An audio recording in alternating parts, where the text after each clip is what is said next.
Well, everybody, we're here. It's time. It's WrestleMania week. The 30th WrestleMania is taking place this Sunday, right alongside the Game of Thrones Season 4 debut, so that's interesting. Which one do you want to watch, WrestleMania or Game of Thrones? I'm actually going to watch both. I'm going to watch WrestleMania, and then I'm DVRing Game of Thrones. I'm going to watch Game of Thrones right after WrestleMania, so it's going to be a fun night. Of course, I have to go into work early the next morning, but I don't care. I have to watch all of it, so... a lot of good options for us nerds out there. It's good stuff, But the 30th WrestleMania, that is a huge milestone for the event. And obviously it warrants a big video on my part. So definitely, regardless of how you feel about the card, and I'm going to give my feelings on the card later in this video, although there's other stuff I want to cover. It is a big milestone, and it made me want to kind of do something a little bit bigger in my preview video and other videos I've done. I did the top 30 WrestleMania match series, and other people are doing big videos as well. Dalyxman just did a big video on his top 10 defining WrestleMania matches. Gold Standard 000, friend of the channel, is actually going to the event. And if Daniel Bryan wins the title and he gets to see it live, I will be jealous as a motherfucker.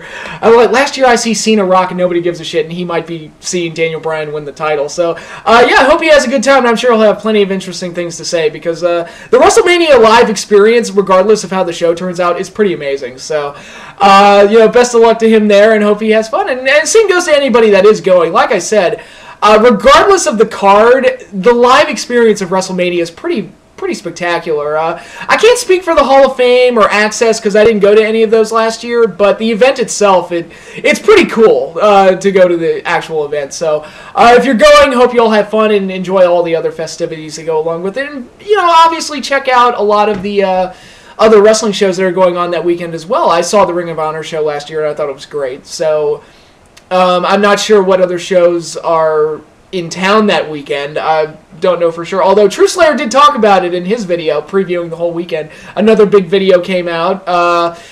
Pspower did a video about Daniel Bryan and his push that I'm sure will tick a lot of people off, but I found it to be really interesting. I thought he made a lot of very interesting points, so I wish I had time to do a full-fledged response to it, but with WrestleMania coming up, I can't really do that. But check out the video and see what you think. I thought he made a lot of interesting points, even if you don't fully agree with it. It is a very interesting video. And obviously, WeAreProWrestling, he's plugged me before. He did something similar to me. He did the top 30 WrestleMania moments, and that was a really good series of videos as well. So everybody's bringing their A-game. All of us YouTubers, we're bringing our A-game for WrestleMania 30. And obviously, I'm going to put links to the channels in the description. Obviously, if you're watching my videos, you probably know who all of them are, just a guess. But I just wanted to make sure that everybody knew those videos were out there. And, it's... like I said, it's WrestleMania. We all wanted to bring our A-game, so that's definitely cool to see. Really, really cool. So, and obviously they're all very good producers that know what they're doing and are fun to listen to and make really good videos. So I wanted to make that known that some of the people that I respect on here on YouTube. So, yeah, before we get into full-fledged WrestleMania discussion, I know this this might put some people off, but my Godzilla movie review series, wanted to do a few updates regarding that. The 80s and 90s films, all the reviews are done. They're filmed. Anyway, I should note, they're filmed. It's just a matter of me editing down and splicing together all the clips and the reviews together to make one big video, which really shouldn't take that long. The goal is to get that video up next weekend, so we're thinking 410, 411, 412, somewhere in that range. So that's when you'll be getting that. And again, I was really excited to do those movies because that was a very cool era for Godzilla. So I was really excited to get into those movies and talk about them. So hope you all, all you Godzilla fans that are watching those, hopefully you enjoy that as well. We're getting closer and closer to that new movie. It's really, really cool.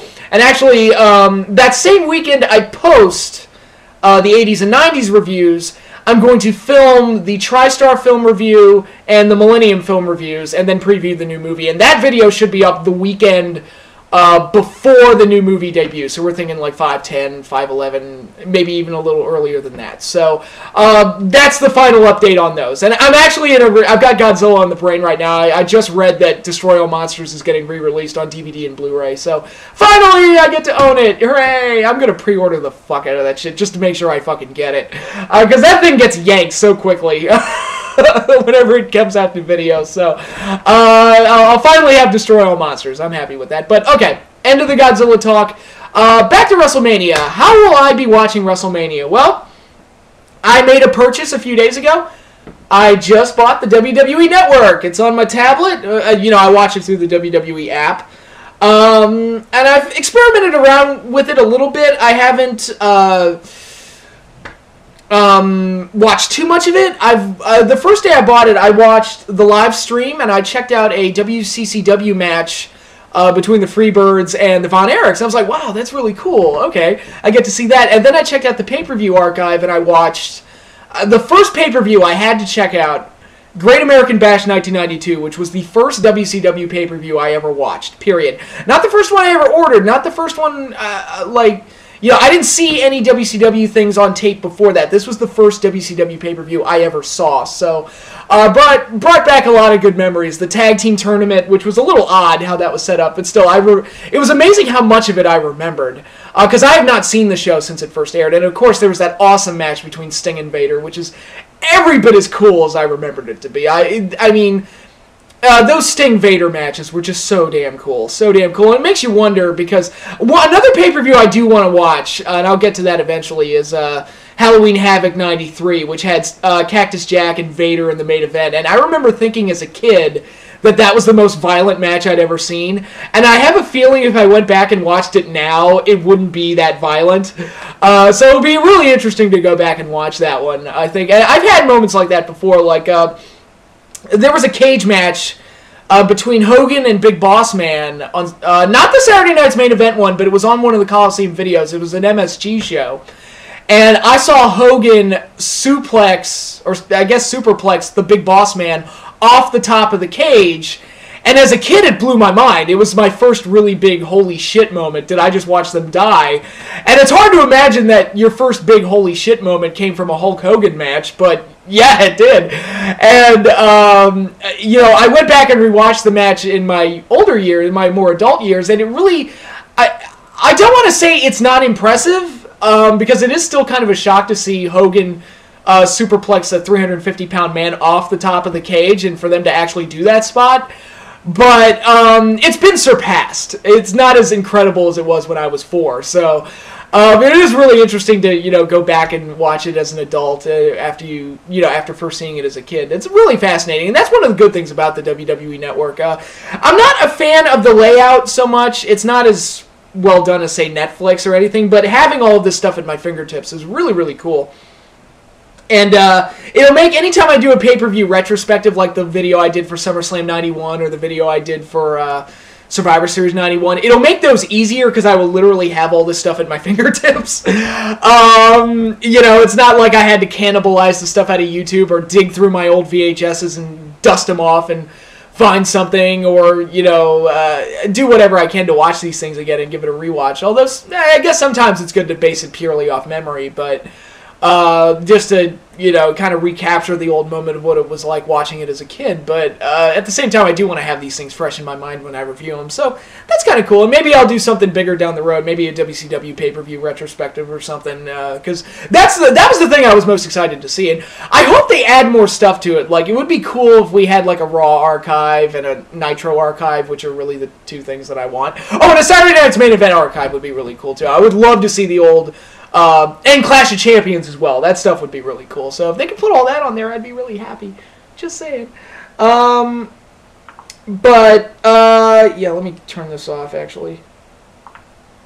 Yeah. Okay, so yeah, it'll be really, really interesting. And actually, I've been thinking about doing a tribute video for Sting.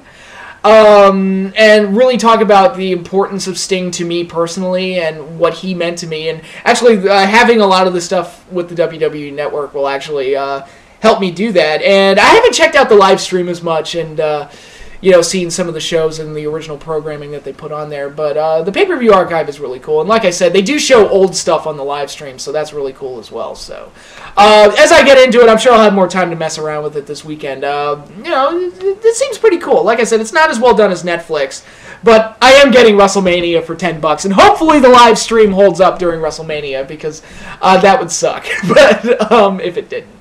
But yeah, Okay, I'm going to take a 15-minute break, and when I come back, I will talk about my fantasy cards for WrestleMania and my ideas for WrestleMania 30 and what I originally had planned for it back in like fall and winter of last year, and also going to do a couple of other fantasy things as well. But I'll be back in 15 minutes, although to you it'll only take a few seconds because I'm going to turn the camera off, come back, get something to eat and drink, and then I'll come right back and start filming. So until then, I will see you in just a little bit.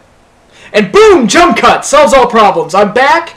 Hope you all didn't wait too long for me to get back, but that's what the jump cut's for. You know, it cuts through the bullshit. Anyway, fantasy cards. I did want to do something. I actually made up a WrestleMania card, like, in November, I think? November, December.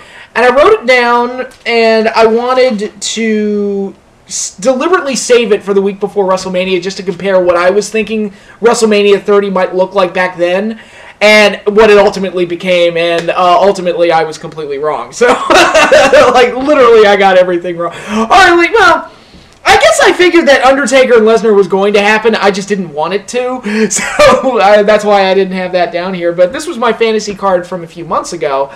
And also, again, this is where it gets a little confusing and a little tricky, and I'll try and explain it as best I can. I actually have 3 fantasy cards here that I made up. One of them is from, like, the fall, winter, like, you know, that November, December period that I made months ago. And I have 2 more that I made, like, I don't know, an hour ago. I wrote them up, and these are the matches, I'll call them the hindsight cards, the matches that, you know, looking at what WrestleMania 30 is ultimately becoming, I'm not trying to shit on the card entirely. You know, again, I'm going to get into my previews. It's really not that bad of a card, but basically I just used the perfect 2020 vision of hindsight to create what I would have done for WrestleMania 30 and the card that I would have liked to have seen based on what they established. But I had to do it in 2 cards because there's one factor that wasn't really possible. So, and again, it gets a little confusing, but I think you'll get it once I explain it, once I actually get to the cards. There's one factor that if you put it into the card, it completely changes it, and if you take it out of the card, it changes it again. So, so basically, I wrote up 2 cards depending on whether or not this one factor is in place. And no, this factor is not in place for the real WrestleMania 30 card. So, I hope you all follow me there. Again, I'm not using any visual aids or anything here, so that's a little confusing. But I realized it as I was going through my notes. I'm like, people are not going to know what the fuck I'm talking about, because this is confusing as hell. But I'm going to do my best. Alright, so the first card, the one from November and December, this is what I was picturing WrestleMania 30 in my head at the time, and this is what I had written down. Now, I should note, the first 4 matches I'm going to talk about are on all 3 cards. So the next 4 matches I'm going to talk about are going to be on all 4 cards, completely unchanged. The first match is the Divas Championship match, AJ Lee versus Natalya. That's the match that I had in my head. I don't really care all that much about the Divas division. They've done a very poor job of establishing it, especially heading into WrestleMania this year. AJ has become more and more of a background character, and the less they focus on the Divas title, the more unimportant it seems. And obviously the match they ultimately went with for WrestleMania 30 kind of demonstrates that. But again, I'll get there when I get there. But I was thinking, look, AJ Lee is the best girl they have by far. Natalya is arguably the best talent in the division in terms of in-ring ability. The fans seem to like Natty when they're not having her do stupid fart gimmicks. And, you know, her family has a lineage and an important history at WrestleMania with her Uncle Brett and, you know, her father, Jim Neidhart, and Owen as well. So she's got a bit of a lineage to WrestleMania's history there. Why not just do that? Why not just build that match up and have that be the Divas title match where Natty wins the belt? So, okay. I didn't put much thought into it. It's easy peasy, whatever. It's on all 3 cards that I made up for this shit. So, yeah. AJ Lee versus Natty with AJ dropping the title to Natalya Neidhart. That's what I put on there. The Tag Team Championship match. I have the Real Americans versus the Usos. The Real Americans going in as champions and facing the Usos. How did I get to that point? Well, Cody and Goldust are the tag champions. They got to drop the belts to heels. And I would not have done that at the hands of the New Age Outlaws. That idea would have never crossed my mind in a million years.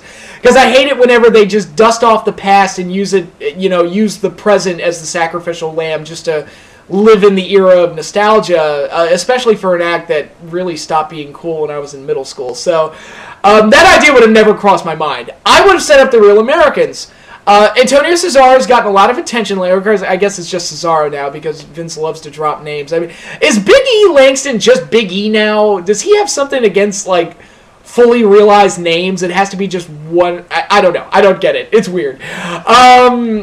But anyway, Antonio Cesaro has been gaining a lot of attention for a lot of the work that he's done. Obviously, very talented guy. Jack Swagger, like, teaming with Cesaro is about as good as he's going to get. And I like Zeb Coulter. I like him as their manager, and I think they've got a good act going. The fans seem to react to them. So I would have set them up as the heel team, have them get a bunch of wins, build themselves up through the division, and then face Cody and Goldust, and they win the tag titles. And then on the other side, you've got the Usos. They're moving up the rankings. They're getting wins. And you have the Real Americans facing these foreign-esque team, although I'm pretty sure both of them are American citizens. But racism doesn't have to make sense. So that's where they could do that whole thing. And I think they could have done not a spectacular, well-built, grand, epic tag title match, but a good, solid match for the show. With good athleticism, and the Usos ultimately winning the tag titles.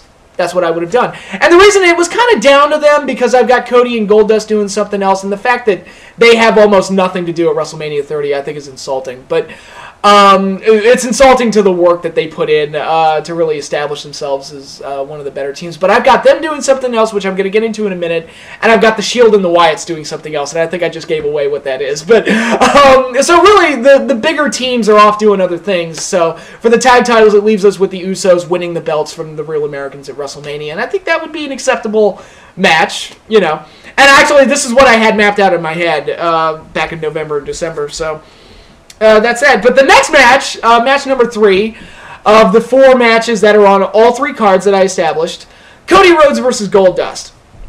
Real Americans beat them for the titles. It splinters off into a brother versus brother split, a la Bret and Owen at 10.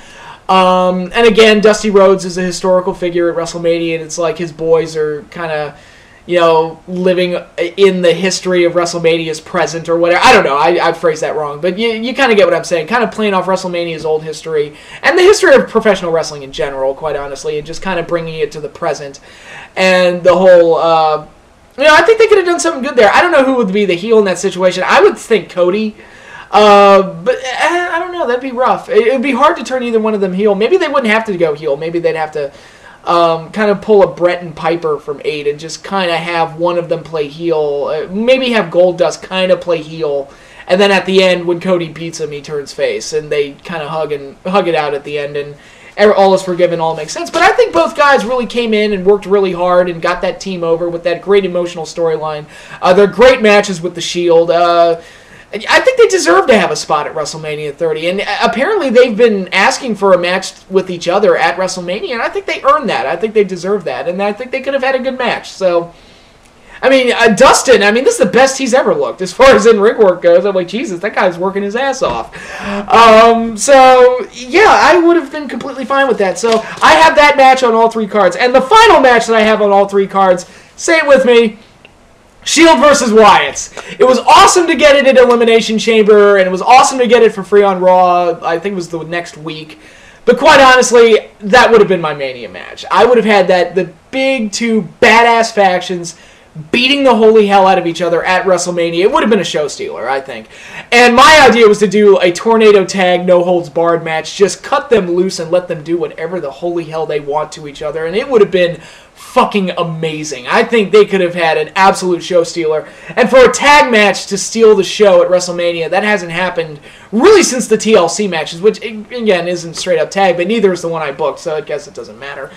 But I was thinking that would have been a really awesome match to have at WrestleMania. And not saying that Bray Wyatt and the Shield don't have somewhat good roles at this year's WrestleMania, but I would have much rather had Shield and Wyatts at WrestleMania. Just let them have that just fucking amazing match in front of that awesome of a crowd. I think the crowd would have completely eaten it up, and I think the fans would have eaten it up. I mean, when they did it in February, I mean, the fans were chanting, "This is awesome," before they even touched each other. So that tells you how good of an idea it was to put the two factions together. So that was definitely something I had booked. So again, those 4 matches I just talked about are on all 3 cards. So you have those 4 set in stone. I'm not going to talk anymore about them because they're on all 3 cards, so there's no reason to. So, other than that, I had these kind of placeholder matches. I didn't really know what to do with them. I had the idea for a Battle Royal, you know, which they did at WrestleMania 30, just to kind of get guys on the show and serve as a filler match. I didn't really have a fully realized idea of what that Battle Royal would be. But I thought, okay, get some kind of a Battle Royal just to get the other guys on the card and, you know, give some filler as well. And the other match I had is an IC US title unification match. Again, placeholder. Didn't know who would be in it or what the circumstances would be or anything like that. I just knew I wanted to have an IC US title unification because they were setting up the World and WWE title unification. I thought they should do that with the IC and US titles as well because they need to get back to making titles mean something. I think one easy way to make titles, or an easier way to make titles mean something, is if there are less of them. Because right now, Dean Ambrose is the U.S. champion. Nobody seems to care. And Biggie Langston's the IC champion. Nobody seems to care. I think maybe if you condensed it down to one mid-card belt, it would double the amount of competition going for a mid-card belt and ultimately make it mean a little bit more because it's a little bit more special to be a champion when there aren't 18 other champions running around on the show. The Attitude Era had that problem. I mean, during the Invasion, there was a point where there were like 20 championships. I hyperbolize, of course, but yeah, it felt like everybody had a belt. And, you know, when everybody has a belt, then it's like that line from The Incredibles. When everybody's special, nobody is. You know, and they just were willy-nilly handing belts out like it was trick-or-treat candy. So I would definitely condense the IC and US titles into one and do it at WrestleMania. Make it feel important. Make it feel special.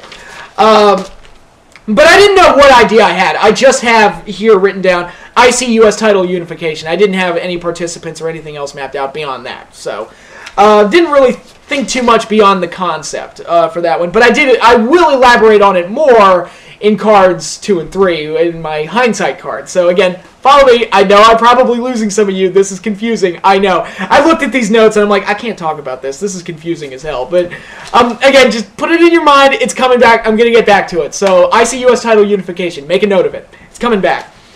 Okay, the other matches I had mapped out. Brock Lesnar's got to be on the card, and as I've complained about over and over and over again, they keep using Lesnar in matches that we've already seen before, like the Undertaker match and like, I mean, his match with Triple H. I mean, okay, we saw it for the first time at SummerSlam, but then they did it 2 more times, and by that point, I just didn't care anymore. His 2 best matches since he's been back were his match with Cena, and yes, he had faced Cena before, but that was before Cena was really worth anything. So it felt like it was fresh all over again. And his match with Punk, which we had never seen before. Of course, they fed Big Show to him. It's like, oh my god, I saw that match 8,000 times. No mas, no mas. So one idea I had, either Brock Lesnar versus Randy Orton, and another idea I had, Brock Lesnar versus Sheamus. I think him and Sheamus could probably have a good bruiser type of match. And again, at least it's a match we've never seen before. Granted, Sheamus' character is dog shit, and he's basically just Irish Cena, I know. But I think they could have had a good physical ground and pound, you know, brawling type of match. I think it could have been really good. And Orton and Lesnar, there's the whole aspect that those two are the 2 youngest WWE champions of all time, but they never crossed paths, and they never had a match before, so they could have done something there. Again, I'm not saying Orton is the most exciting guy these days, but at least it's a match we've never seen before, and at least there's something to play with beyond just rehashing shit that we've already seen. So that was a match I had. Another match, one of the big main events, I keep saying the only Undertaker match they could do at WrestleMania is one where he faced... the only Undertaker match they could do where I could honestly see him losing would be a match against John Cena. At least it would be 50-50. There would be some suspense there. And of course, I'd be sitting there the whole time thinking, God, Cena sucks, I hate his character. Are they really going to feed Undertaker to him? Or am I really going to have to sit through Cena ending the streak in their never-ending quest to prove to us that John Cena is the greatest of all time? yeah, I would have those thoughts, but at the same time, at least I would be sitting on the edge of my seat thinking, oh my god, is Cena actually going to end the streak? They could actually do that. I can actually picture them doing that. So there would be some legitimate drama and suspense there. So I think it's a match that's worth doing.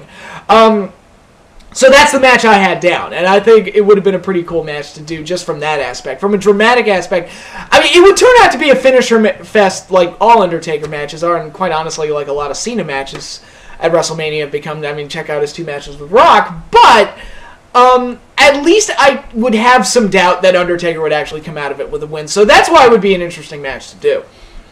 And my main event that I have is CM Punk versus Daniel Bryan, who's the Royal Rumble winner. CM Punk's the champion. Daniel Bryan's the Royal Rumble winner. WWE World Heavyweight Championship. Punk would have beaten Orton at, say, Royal Rumble time. Daniel Bryan wins the Rumble after beating Triple H in December. This is what I had mapped out. He beats Triple H in December, earns a spot into the Rumble, wins the Rumble, and then moves on to WrestleMania to ultimately face Punk. And that played into that idea I had where Vince McMahon would completely lose his mind, and Stephanie and Triple H as well. They would completely lose their minds that WrestleMania, the 30th WrestleMania, is being headlined by the 2 indie guys that they can't stand. So I think they could have done... they could have made a fun story out of that. I think it would have been really interesting, and do things where Vince tries to cancel the match. WrestleMania will not have a WWE title match. I refuse to have this as my main event, and just make the fans want. You want people to want something, just take it away from them, and they'll want it even more. And I think they could have done a really fun angle with it. Of course, it would have been a face versus face match, of course. And Daniel Bryan beats CM Punk for the title. That's the ending that I have down here. And I don't really have a spot for Triple H on the card, which is kind of odd. But once he beats Bryan, or once Bryan beats him in December, he's kind of done storyline-wise. There's not really a whole lot else for him to do. I have Punk facing Bryan going in as champion, so there's not really a whole lot else. Orton's facing Lesnar. I do not want to see Cena and Triple H again, so I don't really have a whole lot for Triple H to do, and I couldn't really think of anything. It's like, you know what? He's the authority figure. In this fantasy situation, you didn't really need to have a match. And I know that sounds crazy, but hey, whatever. That's what I had down. This was my November-December card. Now, moving forward, this is my hindsight card, the one that I made up just not that long ago. I made it up today, or tonight, whatever. And the hindsight is 2020 card. This is the stuff that I just made up right now, and just thinking about what WrestleMania 30 ultimately became and what they did storyline-wise. This is the card that I would have done for WrestleMania 30 based on everything that's happened and whatever. So these are the 2 cards that I made up, and the reason there's 2 separate cards here because it hinges on one factor. My brain got to thinking, obviously they did not get Sting this year. But it made me wonder, okay, what if they had gotten Sting? What would have happened if they'd actually gotten Sting? What would have happened, and how would it have changed how would it have changed my perception of what WrestleMania 30 could have been?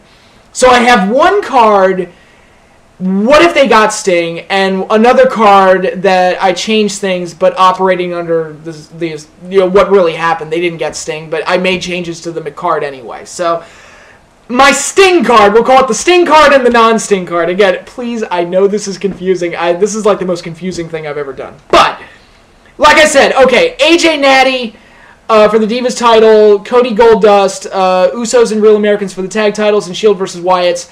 Those 4 matches stay the same regardless. So those 4 matches are already set for both of these cards, the Sting card and the non-Sting card. Don't change at all whatsoever. And if they had gotten Sting...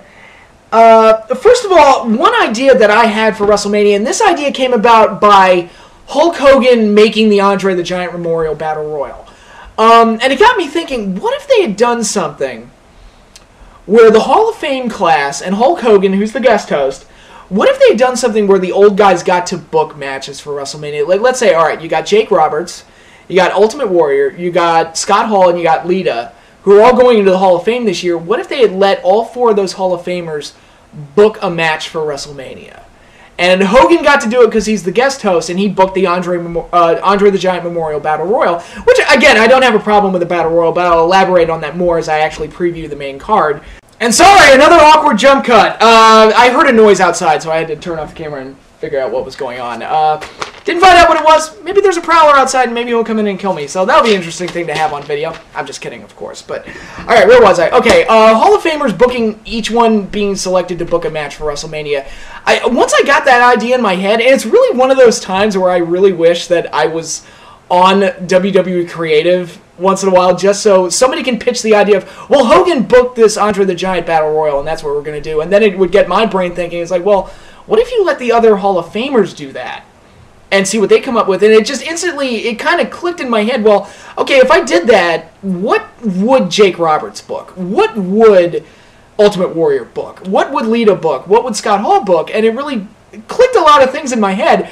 And it's a good way to utilize those characters, the legends, and stay true to their personalities, while also kind of giving a rub to these other Mania matches and not putting the legends over the current generation, which is something that always pisses me off, but kind of giving it a little bit of an extra flavor to it that could elevate the match a little bit. Like, obviously, Lita, the Divas division would be near and dear to her heart. She's a multi-time women's champion, one of the greatest, most well-known women's wrestlers that WWE has ever had.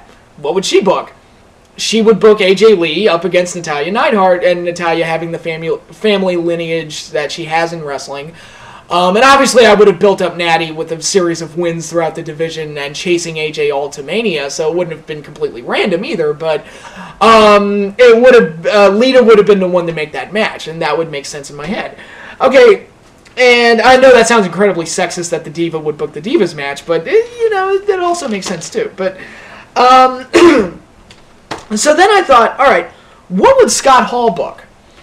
WrestleMania 30 is the 20th anniversary of the most famous match he's ever had, the ladder match with Shawn Michaels, which unified the two Intercontinental Champions and declared Razor as the undisputed Intercontinental Champion. This is where my old idea of the unification of the IC and US Champions come into play. Razor Ramon would book the IC Champion and the US Champion to determine who is the true second-tier champion in the WWE. And basically he would book a ladder match for both the IC and the US titles, with the winner becoming the unified champion. Who would be those representatives?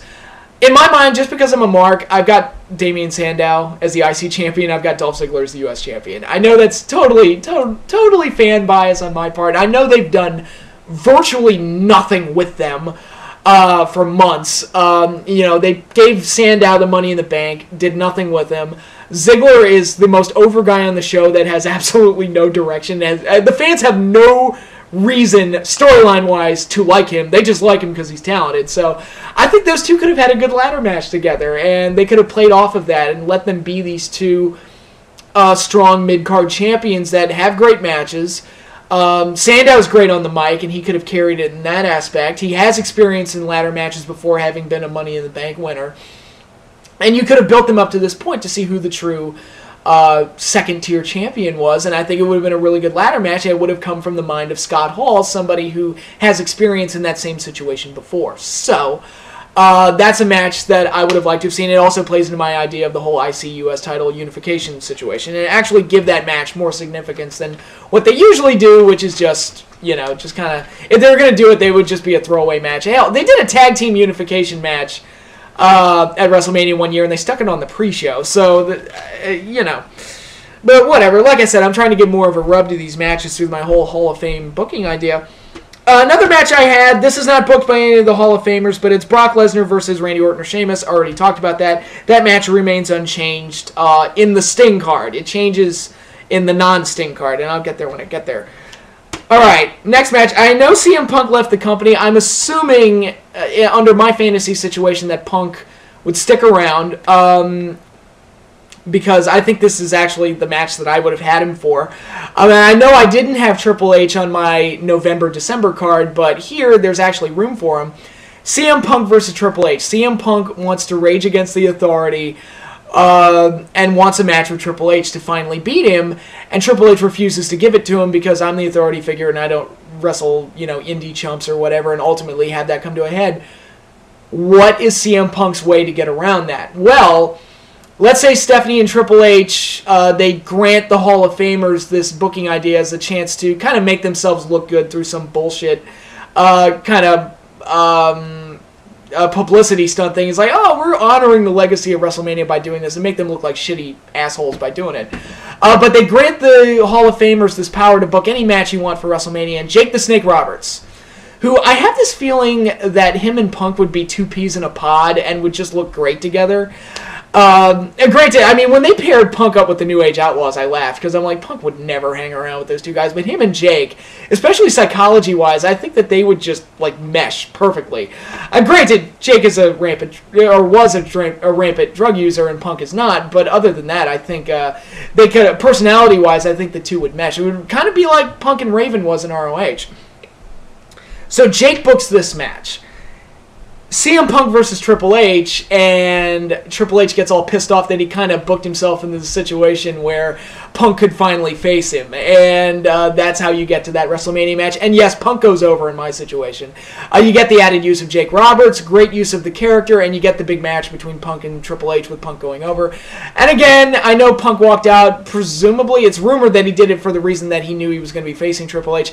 I wonder if he knew that Triple H was going to go over, and that's what pissed him off. I don't know. I don't know what went on backstage, but in this fantasy situation, I have Punk and Triple H going up against each other with the Jake Roberts stipulation. Maybe he would be in Punk's corner, who knows, and CM Punk goes over. So that's one of those big Hall of Fame booked matches. Now another one, again, Ultimate Warrior gets to book a match. What in the holy hell would the Ultimate Warrior book? What would that warped, crazy mind, what would he book?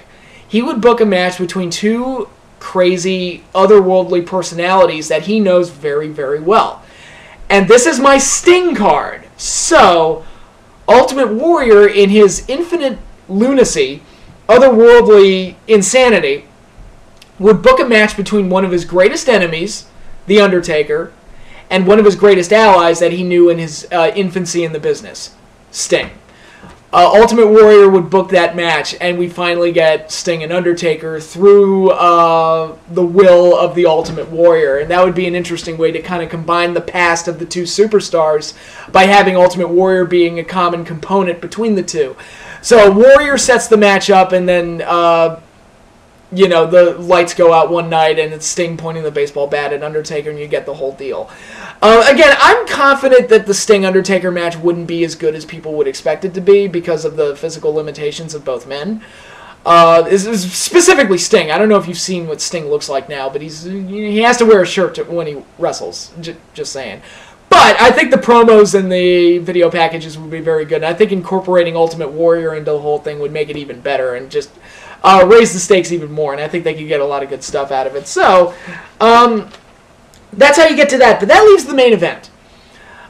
Same thing. Daniel Bryan wins the Royal Rumble.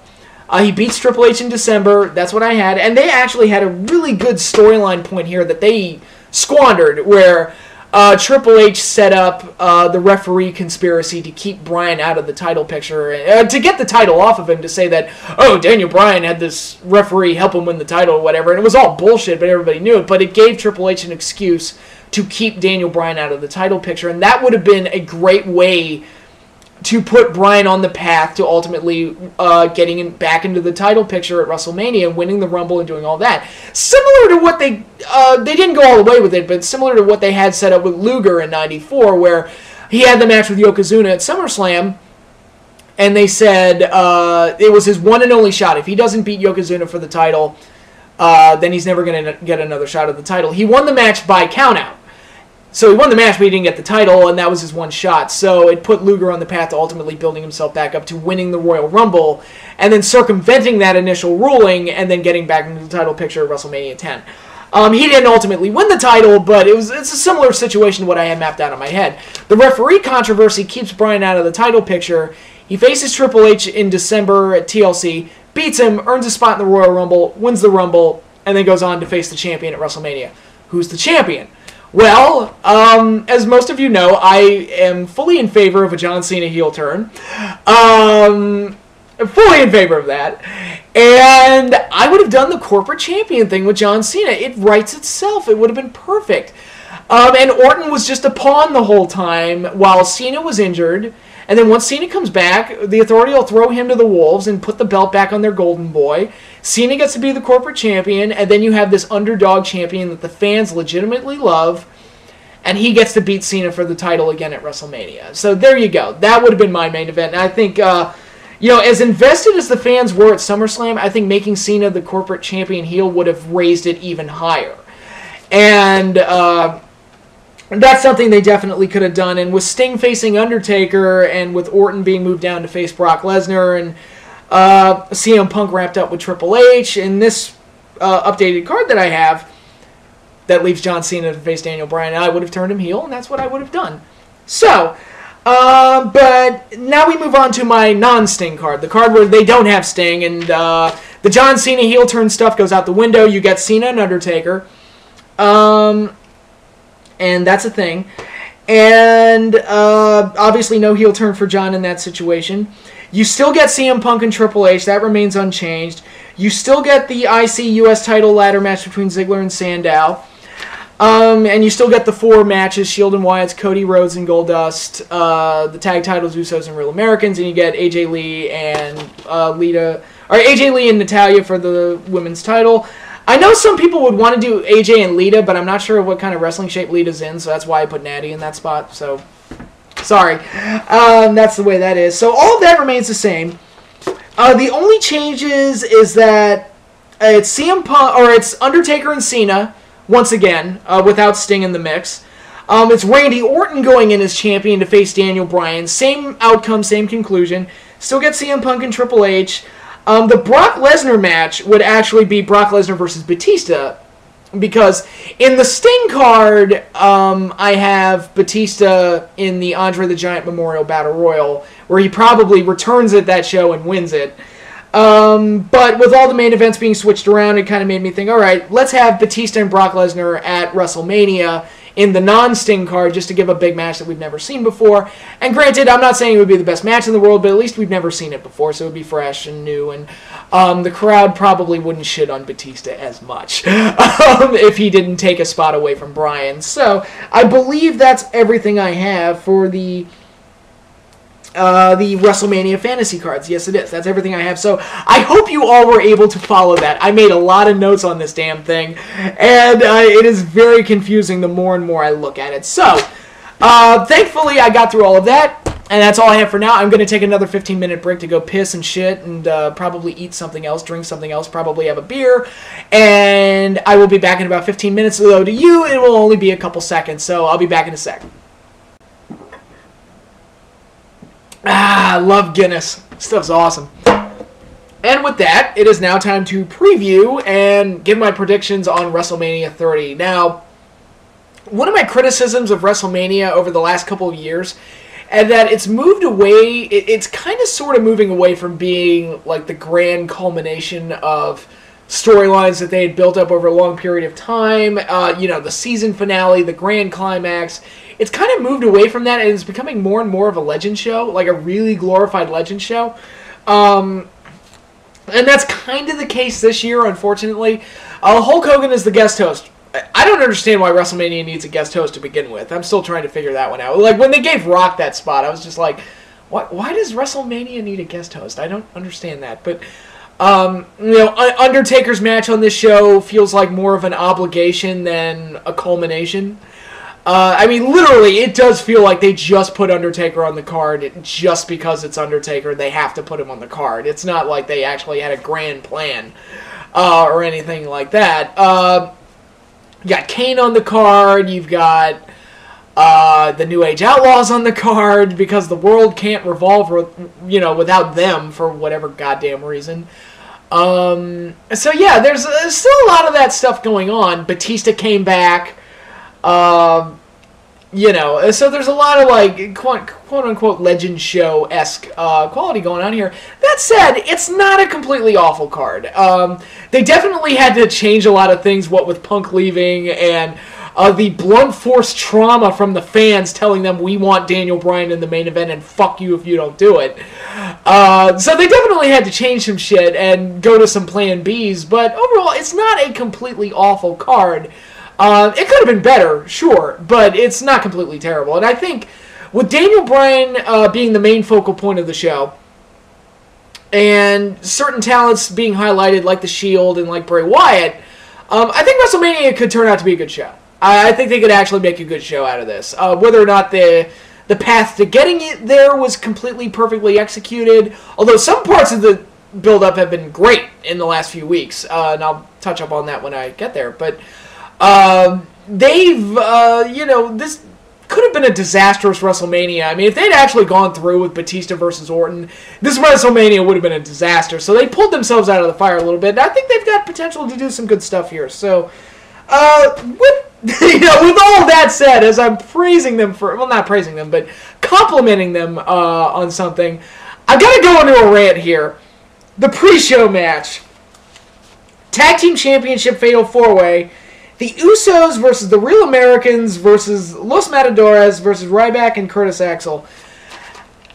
Now, let me ask everybody else this. Isn't it a little disheartening that the tag team division, which quite honestly was one of the best parts about the WWE in the last year, when teams like Team Hell No, the Shield, the Rhodes Brothers, the Wyatts, when they came on board, the Usos, when they came on board and they really put the division together, and it really looked like the division had a direction and a ranking system where like the losers were on the bottom and you had to win several matches in a row to work your way up to a title shot, and all the great matches that they were having, especially the Shield.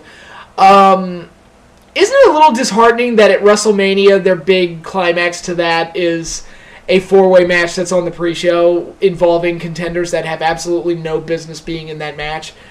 And we kind of sort of already got the match on Raw this week, but that's really disappointing to me. And again, my fantasy booked match was Usos versus Real Americans, with Real Americans going in as the champions and Usos winning the titles off of them. That was my fantasy booked match. Usos won the titles off of the New Age fucking Outlaws, the New Age Outlaws. I should put that in quotations.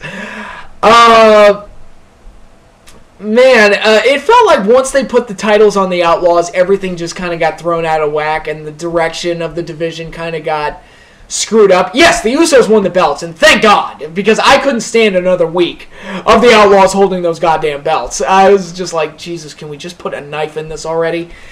But it's really disappointing that they didn't have a big direction for the tag team title match, because the tag team division has been the best part, well, not the best part, but one of the best parts of the WWE in the last year, and it's a little disheartening that they just get relegated to pre-show duties, and it's like, oh, come on, you can do better than that. And then I look at this four-way, and it's like, how the hell did Los Matadores get a tag title shot? They are so under-promoted that I forget they're there half the time.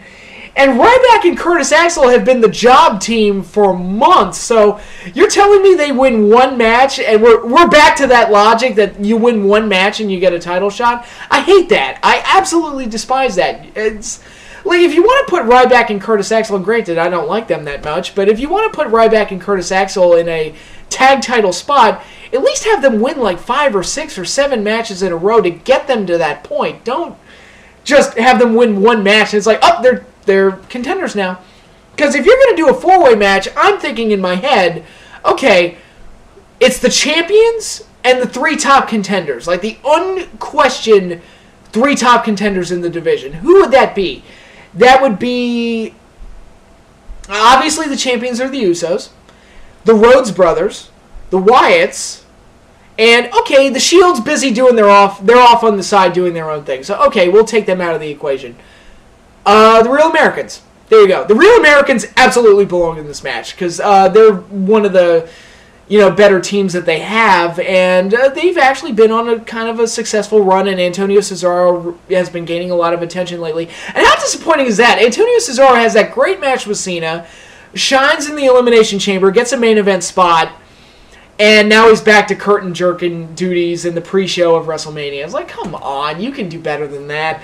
And, I'm not dissing on the Matadors as talents. I'm not dissing on, well, I am dissing on Ryback and Axel, and Curtis Axel. Curtis Axel's fucking terrible. I'm sorry.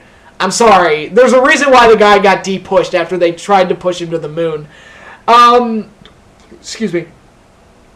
But it is really disheartening that the jobber team and the team that I forget is there half the time because they're more of like the comedy kind of bright spot popcorn match team. They're top contenders to the tag team titles now, and it really kind of throws the whole tag division out of whack and everything that they had established over the course of the past year. And again, that's really, really disappointing that that's what they have for the tag title match. But if we're up to me, Usos go over because they just won the belts. I don't see any reason to take the belts off them this quickly. They are the best team left in the division, and they just won the belt, so let us enjoy it for a while. So, yeah, I just say have them win. Plus, it's the pre-show. Nobody's going to watch it anyway. So, well, okay, not nobody's going to watch it, but a significantly lesser audience to what the WrestleMania audience is going to see that match. So I don't see any reason to do a tag title change on the pre-show, although they did it at the Royal Rumble when the Outlaws won the belt, so you never know. So yeah, majorly disappointed there. So that's unfortunate. So what else do I have here? All right. Now we move on to the main card. We had the Divas Championship, the Vickie Guerrero Invitational, which I just love having Vickie Guerrero on Raw again. It's great. It's great. Love having her back. And I'm being completely sarcastic when I say that, obviously. Alright, so we got AJ Lee defending the title in a one-fall match without tagging. Everybody's in the ring at the same time. A one-fall match against Brie Bella, Nikki Bella, Natalya, Cameron, Naomi, Tamina Snuka, Summer Rae, Layla, Oksana, Alicia Fox, Rosa Mendez, I forgot she was even there, and Summer Rae. All of them are going to be in the ring at the same time. Everybody's completely legal, and it's one fall to a finish. That's a clusterfuck. Whatever. I'm going to go ahead and pick one of the Bellas to win. Probably Brie. I don't know. I don't really care. It doesn't matter who wins. And I hate to say that because AJ Lee is really, from a character standpoint and from a talent standpoint, she's one of the best girls that they've established in a long time. And then it felt like once Punk left, they stopped promoting her heavily. I wonder if that's a coincidence. I don't know. It seems a little weird. It felt like once Punk left, they stopped focusing on her. And the Divas division was right back to just being filler material. So I don't know if that's on purpose. It makes you wonder, though. It gets the brain thinking. But I don't care who wins this match. I really don't. The Divas are right back to just being filler, and there's really... I mean, this match is just going to be a clusterfuck anyway, so who really cares? So I'm going to go ahead and pick one of the Bellas. I'll pick Brie. Doesn't matter. Like I said, it don't matter. It don't matter. And I know they really have a hard-on for the Bellas because of Total Divas. I don't give a shit about Total Divas. I made that point before, and I'm not saying that I don't care about reality TV entirely. I watch Bar Rescue. I love Bar Rescue. It's total bullshit, and the one time I watch Total Divas, I'm looking at that going like, this show is so scripted. I mean, you know, reality TV. It's like, no, this show is so goddamn scripted. And the skit that they, the segment, yeah, well, let's call it a skit, that they showed on Raw between Natalya and Summer Rae, I'm just looking at it like, yeah, that was scripted word for word. No doubt in my goddamn mind. But whatever. I don't care who wins this. It's just pure filler, and that's all there is to it. And it's going to be a clusterfuck, so nobody will care anyway. Then we have this next match that I want to talk about. The Shield versus Team Attitude Era, as I'll call them, Kane and the New Age Outlaws in a 6-man tag team match. Am I the only one that loves the Shield as babyfaces? I don't think I am, because a lot of people seem to think that they're still awesome, but I fucking love the Shield as babyfaces. When they did that segment where it looked like they were going to beat up Jerry Lawler and then turned and beat up Kane, I marked out like a bitch. And I don't even like Lawler, but it was just the fact that the Shield turned face, and they are the coolest fucking baby faces on their roster. And that's the point I want to make. They haven't ruined them as baby faces. They haven't gone out there and smiled like idiots and talked about how teamwork is awesome and we love the kids and be in bed by 10 and tune into the show because it's awesome and buy the shit off the WWE Shop Zone because I'm John Cena and that's what I do. They've just kept them the same. They're the Shield, and they kick ass and kill people. They just do it to heels and authority figures, and it's fucking awesome. I really like the Shield as baby faces, so I hope they don't break them up. I hope they just keep this rolling for a while, because I really, really like them as faces. I'm really digging some of the stuff that they've done on TV with them. What I hope for this match, I hope they just fucking kill the Outlaws and Kane. If I were booking this, they'd kill him in, like 5 minutes, and then beat him up for another 10 minutes after the match is over. That's what I would do, because I just let the Shield just fucking ejaculate their awesomeness all over those old fogies, and just fucking annihilate them. So that's what I would do. But that's probably what they won't do. They'll make it a competitive match, but... I do think the Shield's going to go over, and I think they should go over. I think they're going to run with them for a while, because I think they realize that they're clicking as baby faces. I hope to God they don't pull the trigger on the Shield split, which was what they were building up for a while. I'm like, no, you don't need to... You can put that on hold for now, and then revisit it later. You don't have to go to it right away.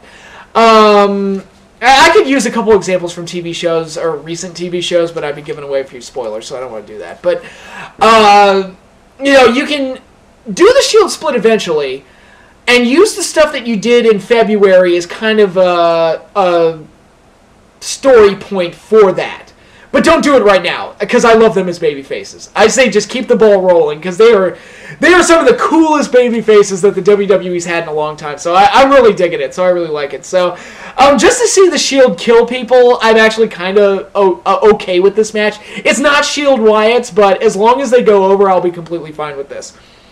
Alright, then we got the Andre the Giant Memorial Battle Royal, and this is the list I have down of all the people that are in it. You got The Big Show, you got Sheamus, Rey Mysterio, Dolph Ziggler, The Miz, Big E Langston, or I guess he's just Big E now, Alberto Del Rio, Luke Harper, Eric Rowan, Brad Maddox, Goldust, Cody Rhodes. How the fuck are Cody Rhodes? I'm drunk, okay? I've had a few. I'm getting a little backwards with my talking, but Goldust and Cody Rhodes. There we go. Alberto Del Rio, I already said him. I'm drunk.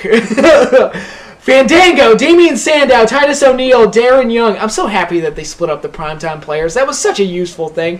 And as I predicted, they're back to doing nothing. And they're lost in the shuffle. Great. Heath Slater, Drew McIntyre, Jinder Mahal of the three-man band, Christian, Brodus Clay, Sin Cara Part 2, or 2.0, or whatever. Santino Marella, Zack Ryder, The Great Khali, Justin Gabriel, Mark Henry, R-Truth, Kofi Kingston, and that's not 30, but I'm pretty sure that's close to what it's going to be, and I don't know what the full 30 is going to be, but apparently that's relatively close to what they're going to have. I don't really give a shit, because this was just an excuse to cram guys onto the card, and that's fine. Like I said, I don't have a problem with a Battle Royal, and I even put it on my fantasy cards. But nothing's really at stake here, and it really just feels like filler and not fun filler. Like, the Gimmick Battle Royal at 17 was a lot of fun.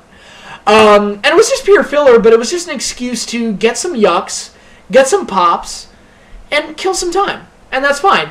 And this is an excuse to kind of cram guys onto the card, which is really the first WrestleMania in a while that's really made the effort to cram as many guys as possible onto the card. But if the rest of the card had been mapped out as well, or if this had been a really well mapped out card, but which I don't think it was, I would probably have no problem with this. But as is, this just kind of feels like something that they threw on here without much thought, and it's a bunch of guys that have no direction, so whatever. I mean, there's so many guys on here that I feel like deserve more. Like, I don't think the Wyatts are officially in this, but I'm assuming they are going to be, because what else are they going to do? If they are in this, they deserve a bigger match. Ziggler deserves a bigger match. Damian Sandow deserves a bigger match. The Rhodes brothers definitely deserve a bigger match. This just feels like something that they threw together. So, I will say this, the trophy does look cool. The Andre the Giant trophy does look kind of cool. So, there's not really a whole much to say about this. I don't really care who wins, because, like I said, nothing's on the line. I initially thought maybe they'd give the win to that Bulgarian guy that they've been hyping. I forget his name, I'm sorry. He was on NXT. I don't remember his name, but they gave him Ivan Drago's wife as a valet, as a mouthpiece for him. Yeah, I'm going to make that reference, because that's clearly what it reminded me of. But they've kind of taken him off TV, and it makes me believe that he's not going to be in this. And because of that, I think Big Show's going to win just because he's the guy that they currently have that's most like Andre the Giant. So Big Show's probably going to win. And it's a WrestleMania moment for Big Show. Because we got that at 28. Does anybody remember that WrestleMania moment he had at 28? No, of course you don't. It was totally worthwhile to take the Intercontinental title off of Cody just to give that moment to Big Show. And nobody remembers it. Totally worthwhile decision. Thank you, WWE. Thank you. Anyway, next match I have down here, we've got John Cena versus Bray Wyatt. Is it sad that this is probably John Cena's lowest profile match in his entire run at WrestleMania, and it's actually the one I'm most excited for? A lot of that comes off of the strength of Bray Wyatt as a character. I think he's been fantastic. I think WWE has booked him really well. I think the performers really stepped up and really, taken the ball that they've given him and run with it. I love the Wyatt family. I love the matches that they've had with The Shield. I love the match that he had with Daniel Bryan at the Royal Rumble. He's just been great, and I love the whole presentation. I love everything about him. And I think the strength of his character is really made up for a lot of the deficiencies in the storyline. Like, does anybody remember that John Cena was injured? That leg injury that he actually sold really, really well to the point that people thought it was a legit injury? Anybody remember that? They kind of dropped it, which is unfortunate because Cena did a really good job of selling that injury and nobody remembers it. And they also did the Hogan Warrior WCW mirror bit. With John Cena and Eric Rowan, which was kind of, whatever. And John Cena, one week he's making jokes about the Wyatts, one week he says he's afraid of them, whatever. It's inconsistent, it's bad writing. But I think the strength of Bray Wyatt as a character and the intrigue surrounding his possible victory makes this match interesting, and it makes me think... Okay, I'm going to pick John Cena to win this, and I think that's what they're going to do, because I think their logic is going to be Cena's lost the last 3 pay-per-views, and we can't disappoint the kiddies, so we have to have John Cena win. But if I were booking, I would have Bray Wyatt go over, because you've given this guy a big win over Daniel Bryan at the Royal Rumble. That kind of put him up in that upper card class. And then you had the Wyatt family defeat The Shield, and that elevated them even more, especially since the matches were as awesome as they were. And I'm like, you've got a lot of momentum with this guy, and he's a great performer, he's great in the ring, he's great on the mic, great gimmick, great presentation, great character. I say keep the ball rolling and have him beat Cena, and then eventually use that to propel him into facing Daniel Bryan for the title later in the year, possibly at SummerSlam. I don't know. Just saying, throwing ideas out there. That's what I would do anyway. I don't think they're going to. I think they'll probably have Cena go over and then have Bray win a 6-man tag where Cena's on the other team at the next pay-per-view or whatever, and that'll be their way for making up for it. And even if they have Bray go over, I think they might have Cena win the next month just to give Cena his win back. But again, if I were booking and you had to do that, I'd be like, okay, 6-man tag next month, Cena pins Harper or Rowan, Bray gets out relatively unscathed. That's what I would do. Cena get to save some face, but Bray escapes from that unscathed. That's what I would do. But I think these two could have a really good match together. Again, a lot of it goes into the strength of Bray as a character, and I think there's a big upside, and they've got him on a nice, path of momentum here, which they don't normally do with their heels. Because with their heels, they're normally just up and down, and they'll have them win 2 or 3, and then lose 3 or 4 in a row. They always stop and go and touch and go with their heels and giving them momentum. But Bray, for whatever reason, already is on a nice little momentum path here. So I say keep the ball rolling, and I would have him relatively unbeaten until he faces Bryan for the title. That's what I would do. But that's just me. But as it is, I'm actually looking forward to seeing that match just to see what they do. If Cena wins, it's boring. Cena wins again, yawn. But if Bray Wyatt goes over, ooh, that could be intriguing. So I'm actually looking forward to see how they book that. Next up, we got Undertaker versus Brock Lesnar in the streak. Okay, Undertaker's going to win. He should win because Lesnar shouldn't end the streak. But this has been the laziest Undertaker WrestleMania build-up they have ever fucking done. This is literally just... When I said in the intro that this was an obligation, It really is. They literally just put this match on here just to have Undertaker on the card, and they just threw Lesnar up against him because people will give a shit because Lesnar's over, so whatever. They put no thought into this, and Undertaker kicked Lesnar's ass all the way through this build-up until the go-home show, which tells me, it's like, well, of course Undertaker's going to go over now, because whenever the heel gets over on the go-home show, that automatically means the face is winning. So there's no drama here, no intrigue. It's going to be a finisher fest.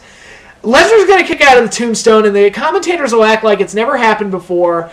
Lesnar's going to kick out a chokeslam, last ride, tombstone, whatever. Undertaker might beat him with Hell's Gate just to kind of show off his MMA prowess or whatever. But Undertaker's going to kick out of at least one F5, maybe two, maybe an F5 through a table. You could shoot Undertaker in the face, and I'd still be expecting him to kick out. That's how ridiculous it's gotten at WrestleMania with him. So, I just don't care. I just don't care. I think the two can go out there and have a good match together, but it's, like I said in my last video, the path to getting there wasn't very interesting, and it wasn't a good story. And literally, remember what it was like when Undertaker build-ups didn't always revolve around the streak? I mean, this, literally at WrestleMania, it feels like it's like, alright, I have the streak, who's going to face me? And that's all the thought they put into the build-up. I'm generalizing, of course, but it's like they don't put any thought into it anymore, and that's really disappointing. It's like, look, it's The Undertaker. It's a great character.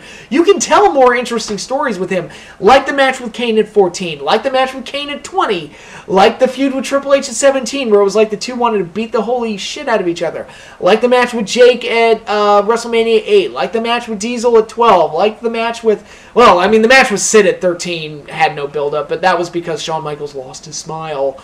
And, they had to go to the shittiest plan B possible. But, the build-up here has just been completely lazy. Oh, his build-up with Orton at 21. That was a great build-up. And it revolved around the streak, but it also had this great, upstart young legend killer that wanted to prove himself against The Undertaker, and I thought it worked really well as a build-up. But this build-up just has nothing, and Paul Heyman has tried his damnedest to get people to give a shit, and he is normally very, very good, and he's tried his best. Paul Heyman deserves a gold star for his effort in trying to make this match matter, but it don't matter. It just don't matter. So, I'm sorry, but I don't care about Brock Lesnar and Undertaker at all. But then we go into the more main event matches, and the first one is Daniel Bryan versus Triple H, with the winner getting a spot in the main event. I think they've done a really good job here. Again, I'm almost certain that they did not plan this from the beginning. Some people think they did. I'm like, I don't believe that they tanked the Royal Rumble on purpose, and then, they did it with the intention of eventually putting Daniel Bryan in the main event. I truthfully think they saw what happened at the Royal Rumble and the fan reaction to that, and they're like, oh shit, we gotta put Bryan in the main event now, because I think that's ultimately what happened. But this plan B that they came up with isn't that bad, and I think the Daniel Bryan Triple H match is actually the match I'm most excited for at WrestleMania, which is shocking, because I never thought I would say that about a Triple H match at a WrestleMania, because normally I'm bashing his matches, but this one is actually very interesting. And whether by design or not, it does have that long-term build-up that goes back to the previous SummerSlam and how that show ended, and this feels like the culmination of something. And again, I think they went back to, they went to a plan B there and called an audible, but it was a really good one, and I think it's really interesting, and I'm really excited to see this match. Now, as for an outcome, I can't see Daniel Bryan not winning, especially with that stipulation in place. With the winner getting a spot in the main event, and again, I know it's Triple H, and I know he always goes over when he shouldn't. I mean, he went over Punk in 2011, which was like, really? Really? Who made that call? Who the fuck made that call? But they have to know. They can't possibly be that stubborn. They have to know that if they have Triple H go over here, they're going to assassinate their main event. They might as well just put a gun to the WrestleMania main event and pull the trigger if they have Triple H go over here. I just don't see it. Daniel Bryan has to win this match, because if he doesn't, that crowd in New Orleans is going to stage a mutiny unlike any other, which leads me into the main event, which is going to be the WWE World Heavyweight Championship Triple Threat match. Randy Orton, the champion, versus Royal Rumble winner Batista versus the winner of Daniel Bryan and Triple H, who I'm already picking to be Daniel Bryan. He should go over, and I think he will go over, because they can't possibly be that stupid. But, leading credence to my thought that the Daniel Bryan being put into the main event thing wasn't the plan all along is the fact that this match is a triple threat match. I think if the plan had been for Bryan to be in the spot from the very beginning, they'd have a more dynamic match than a triple threat match. But as is, again, for a plan B, it's a good one. And if they had gone through with Orton and Batista one-on-one, that crowd would have Lesnar Goldberg that match so bad, it would have reinvented the term into Batista Orton. It would have been one of the worst, if not the worst, WrestleMania WWE title match of all time. I mean, it was the WWE literally created a potential scenario where they could have put on like the worst main event ever. It was a disaster in the making. So putting Daniel Bryan into the mix here obviously saved, even giving us the hope that he's going to be in this match. Really saved this whole situation, made it a lot more interesting. And of course, turning Batista heel, that also helped because the fans, the reception he got when he came back couldn't have been any more cold. If it had been any more cold, Batista would have gotten frostbite. It was just, it wasn't good. I've never seen the fans give so little of a shit about a returning wrestler. And of course, a lot of it has to do with the fact that, you know, he took Daniel Bryan's spot, the spot that they felt belonged to Daniel Bryan. And, you know, that's the way it is.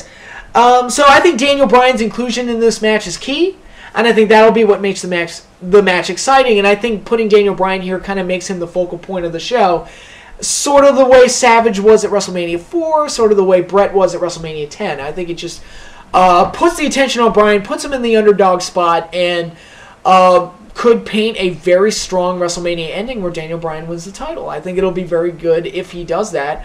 Is he going to win the title? I'm going to pick him to win it because I think he should. And I think that's the best scenario they could come up with. I would not be surprised if they pulled a WrestleMania 2000 and had Batista win the belt. And just give us the disappointing ending with Bryan winning the title at the next pay-per-view. I wouldn't be surprised if they pulled that. I would be disappointed if they pulled that because, you know, is it the road to WrestleMania or is it the road to Backlash or Extreme Rules or whatever? I think WrestleMania is supposed to be the grand finale. It's supposed to be the season finale. It's supposed to be the big epic show that that you've been building up to for a year. Have the big moment happen at the bigger show. That's my take on the matter. But I think it would be more satisfying if Daniel Bryan wins the title in front of that crowd, in that big venue, on that big stage. I mean, you look at what they did at WrestleMania last year. I mean, nothing big happened. Dolph Ziggler cashed in the Money in the Bank and won the title the next night on Raw. Hardly anybody remembers it. If they had done it at Mania, maybe that would be a little different. I don't know. I'm just throwing ideas out there. I'm in no way suggesting that that Dolph Ziggler winning the world title, at WrestleMania last year would have meant as much as Daniel Bryan winning the title this year. I'm just trying to throw examples out there about how much it means to accomplish something at WrestleMania. It's really important. And I think having Daniel Bryan win the title is the best way to go. And I'm going to predict it. I'm going to go with my heart and feel like, go with what should happen. And I'm going to pick Daniel Bryan to beat Triple H and then earn a spot in the main event and win the main event. Because I think that's the way WrestleMania should end. But I would not be surprised if Batista won the title, which would be kind of a fuck you. But, we'll see what happens. And the final jump cut. I'm done talking about WrestleMania 30, at least for now. I will have a review posted next week, and I think I'm going to attach a review of Captain America, the Winter Soldier with that as well. Because that was one of the movies I was most looking forward to this year. And, want to see it. And I'm going to see it on Friday, so it'll be good. Plus, I get to see ScarJo. Kind of cool. She looks pretty nice in this movie, just saying. But anyway, that's all I have to say about WrestleMania. And, if you're going to the show, hope you have a blast. Hope you enjoy all the other festivities that are going on that weekend. And I know all you wrestling fans are going to watch WrestleMania, of course. So hope you all enjoy the show and hope it's a lot of fun. And hopefully they give us that Daniel Bryan victory we're all hoping for, because that's really the best thing they can do to make the 30th WrestleMania really stand out. It would be interesting, every 10th WrestleMania they give it to the wrestling guy. Bret Hart, Chris Benoit, that guy that we're not supposed to remember, and Daniel Bryan. Hopefully that happens again at WrestleMania 30, and they do something really good with that. But that's it. I'm out. You all have fun this weekend, and I will be back next week with my WrestleMania review. So, peace out.